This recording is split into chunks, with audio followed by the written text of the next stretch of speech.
presentation will be the poor maligned placebo effect, discussing the placebo effect and its effect on medicine.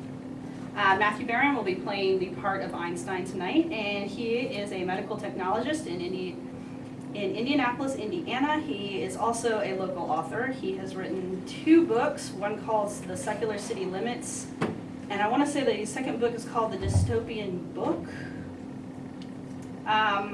Both of which are Secular City Limits is available here at the center or wherever books are sold. And he wants me to let you know that he also has other works in the process. After the event, we have another panel coming up, and then we will all be going to the Red Lion for Skeptics in the Pub. What's that? The women's panel is up after this. And then tomorrow, and then we'll have tomorrow. So I am going to hand this over to Craig. Have you pushed play? Yes. Excellent. And there we go. Thank you, Sarah. You are welcome. We're presently waiting for Dr. Einstein to materialize in the back room, and as soon as he does, I'll invite him up here to have a seat here, and he has graciously consented to be interviewed.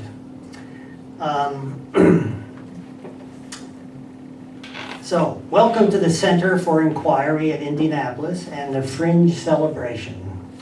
Oh, here he comes. He just materialized. Thank you, Dr. Einstein. Let me get you seated here. Okay.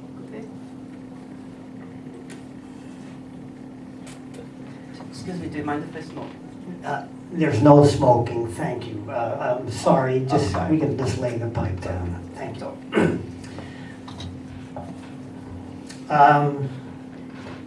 Let me, before we begin, Dr. Einstein, I'd like to just say a few words about you and your beliefs. The question is, did Albert Einstein believe in a personal God? And what did he think of religion? To what extent did his scientific mind and his life's experience influence his beliefs concerning these subjects? Few of us can answer these questions with any authority. We hope this program will stimulate your own inquiry into the subject. The following fanciful interview with Dr. Albert Einstein is based upon his own words. In an attempt to make his convictions more meaningful to the listener, the author has taken the literary license of bringing him back from the other dimension in fabricating a one-on-one interview with him. There was a popular TV game show that provided contestants with answers, which they must supply the questions. This is the format chosen in order to breathe life into Dr. Einstein's words. All of Dr. Einstein's words herein are actual quotations or careful paraphrasing of his writings and interviews, so as not to change their meaning. Care has been given to avoid out-of-context bits and pieces of his thoughts as well. The author has simply supplied the questions that may have stimulated his answers. Occasionally, short statements have been added for clarity. Bear with me, Dr. Einstein, I have a few more words. The theologies of many great men, such as Washington, Jefferson, and Lincoln, as well as Einstein, and recently Carl Sagan, have been debated because everyone and every group wishes to claim these celebrities as their own. People naturally wish to consider great men and great women as belonging to their tribe, to their political party, sharing their beliefs, following their convictions, and believing in their deity. Contradictory interpretations of the writings of these men are as abundant as the contradictory interpretations of religion's holy books. No doubt there will be those who will have a need to disagree with this use of Einstein's words and theology. But this disagreement leads to discussion and hopefully reality and truth, as Dr. Einstein would gladly embrace. Several years ago, a visiting guest speaker spoke at CFI's Darwin Day. He was a pastor who sincerely expressed his belief that both Darwin and Einstein actually believed in God. He He was duly corrected by the actual quotations of both of these great men, and we expect this performance will dispel any lingering doubts that you might have about their beliefs. So, we thank you for joining us today for this unusual interview with the renowned Dr. Einstein, whose research has changed our understanding of the universe. And to Dr. Einstein, thank you, sir, for agreeing to be interviewed and for making the long trip back from the other side of the fringe. I think I'm going to have to speak into the microphone to keep this recorded. You are well known for your theory of relativity, but few people know anything about your theology. I have a feeling that your many admirers will be very interested in your views about morality, religion, and God. Thank you for inviting me. I am pleased to be here with you at CFI Indiana. Well, we're pleased to have you. From your experience, Dr. Einstein, what is it that drives the moral acts of all humans?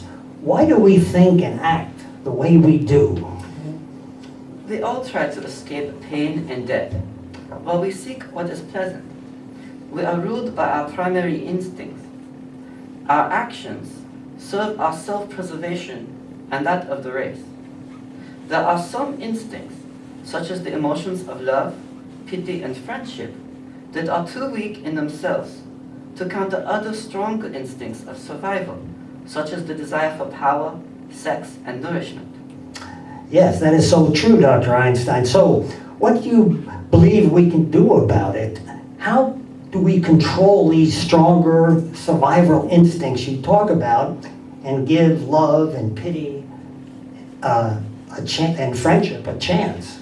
That problem was addressed by early humans who invented imaginary personal beings with supernatural power. It was claimed that these imaginary beings controlled the natural world, the sun, the rain, the movement of animals, the seasons, and life and death. According to those who we now commonly call shamans and priests, these imaginary beings were sometimes in the image of man or animals, and were claimed to have the power to protect or punish man.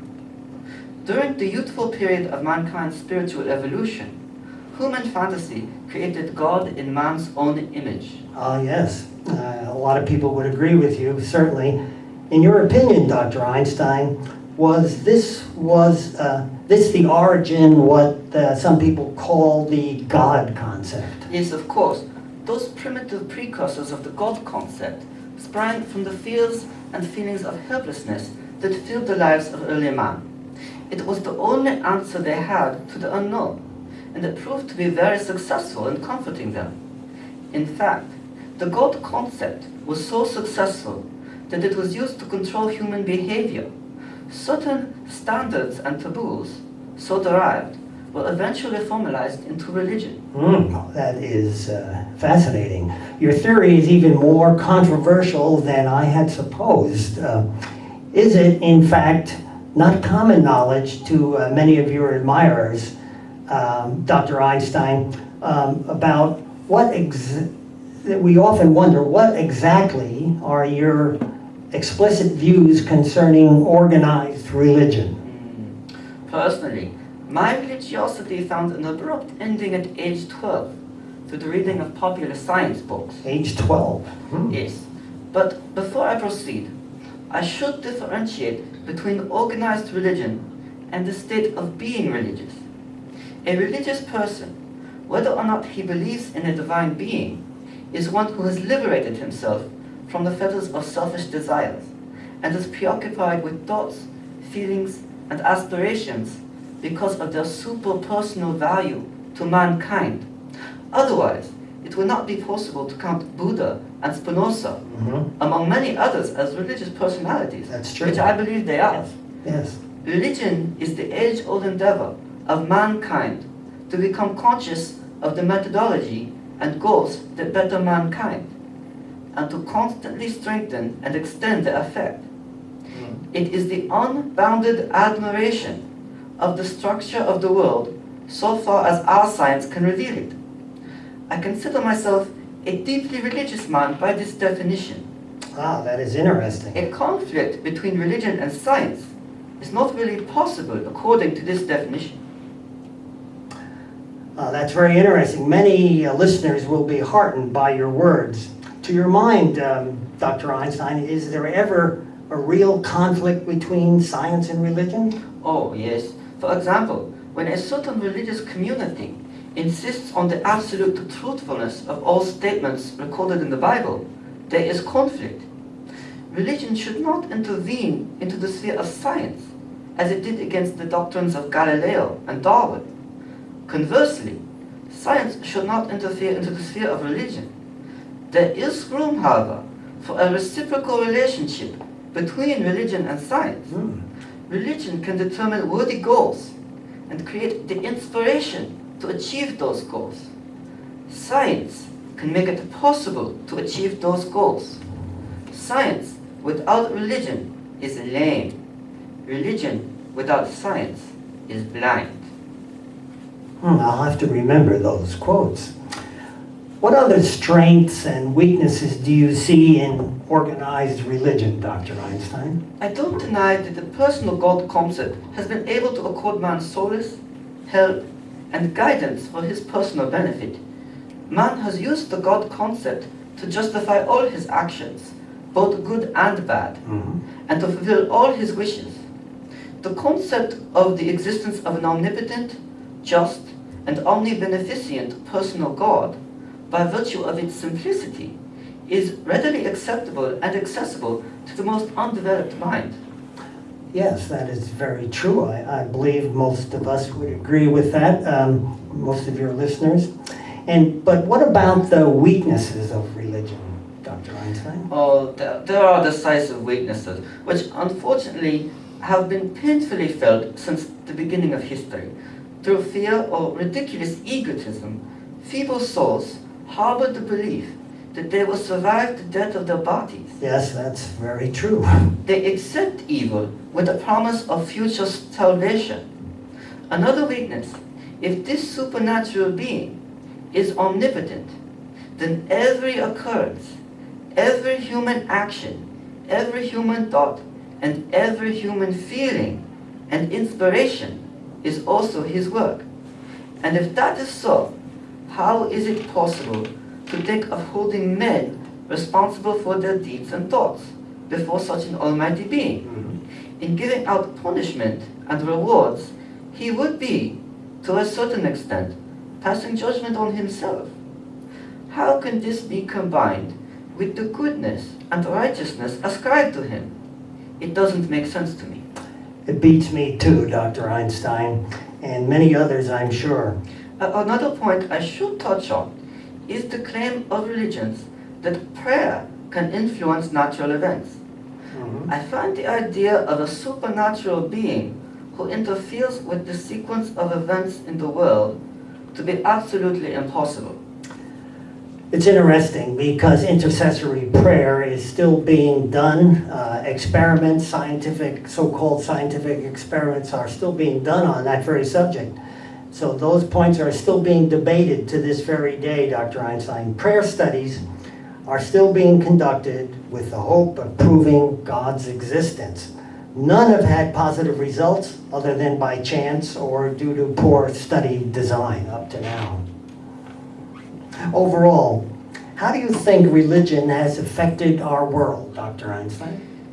I am very concerned that religions which encourage overpopulation and are against birth control are detrimental and even dangerous to the community. Amen. Here and everywhere, overpopulation in various countries has become a serious threat to the health of people and a grave obstacle in any attempt to organize peace on this planet. I understand that problem has continued to worsen to this very day. How did you know? That's very true, Dr. Einstein. Most scientists believe it to be the underlying cause of most of the world's problems today, including climate change, starvation, and war.